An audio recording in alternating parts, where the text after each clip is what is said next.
बताओगे मास्क के पीछे कौन है? बबले, तुम्हें मालूम है इसके साथ क्या करना है? इसकी छाती पे सबसे छोटी वाली चिमटी भर दूं कि निप्पल मरोड़ दूं? नहीं नहीं बबले, हम लोग विलन्स हैं, राक्षस थोड़ी ना। एक काम करो, गोटा फोड़ दो इसका। कृषु, कृषु, मैं कृषु। Fantastic, fantastic. ना ना ना ना ना ना ना। क्या कर रहा है ये? मेरे को कुछ सही नहीं लग रहा। जब भी मुझे दर्द होता है या अच्छा लगता है मैं यही करता हूँ। ये मेरा डिफॉल्ट फीचर है। ये सब हरकतें करने से तुम्हें कोई बचाने नहीं आ रहा है। ओए, मैं बचाऊंगा। क्या वो किसी की बूंद है? ओए, ठंड पै गई ओए। पापे तू मेरा हर खिलौना अपनी बूंद में क्यों ले लेता है? यार वो क्रिश वाला खिलौना मैं नया लेके आया था। हेलो हेलो, आवाज आ रही है? हेलो दोस्त, देखो मैं तुम्हारी बूंद से बात कर रहा हूँ। देखो यहाँ पे नेटवर्क बड़ा ही कम है, इसलिए मेरी बात ध्यान से सुनना। चुप चुप, बिल्कुल चुप। देखो दोस्त, मुझे नहीं पता मेरे पास कितना समय और बचा है, लेकिन क्या प्लीज तुम मेरे बीवी बच्चों को बोल दोगे कि मैं एक शानदार विलन की मौत मरा, ना कि ऐसे कोई अरे गहरे पाजी की बूंद में जाके।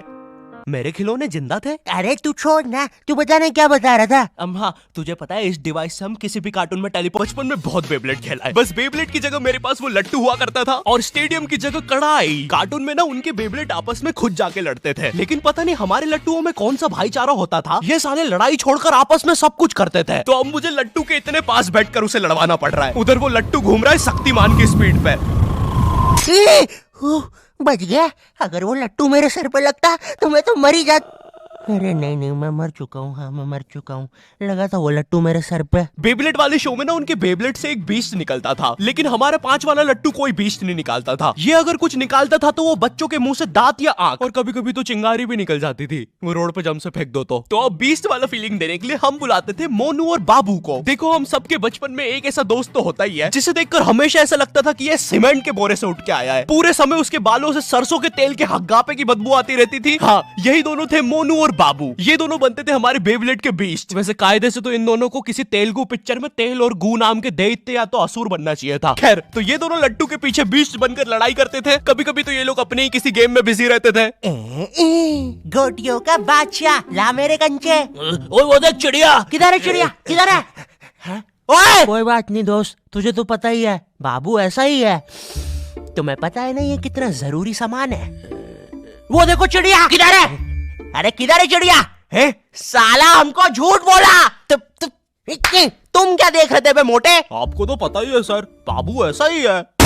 तुम मेरी बीवी के साथ क्या कर रहे हो? चिड़िया। अरे रूम में कैसे आएगी? किधर है चिड़िया? अरे मेरी बीवी। तुम्हें तो पता ही है दोस्त, बाबू ऐसा ही। कौन है तू? अब तू कौन है? मैं तुम्हारी पत्नी का तीसरा बॉयफ्रेंड, अपनी बारी का इंतजार कर रहा था। और बस मैं ही नहीं, हम सब अपनी बारी का इंतजार कर रहे थे। चलो वो जा चुकी है। चलो भाई चलो, मुझे तो पता ही था, इससे तो पोस्टर भी चला जाता। हमारे मोहल्ले के लट्टू वर्ल्ड चैंपियन थे सोंटी भैया, और इनके पास था एक विनाशकारी मूव। जब लट्टू पे लगेगा तेल, होगा मौत का खेल। अरे बाप रे!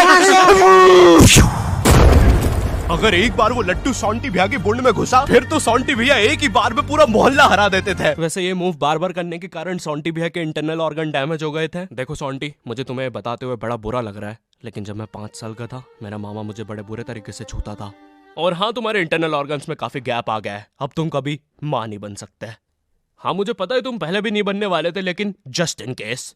नहीं है कोई जस्ट नहीं है, ये जस्टिस इन द केस है। मेरी बीवी ने मुझ पे मारपीट का केस किया है।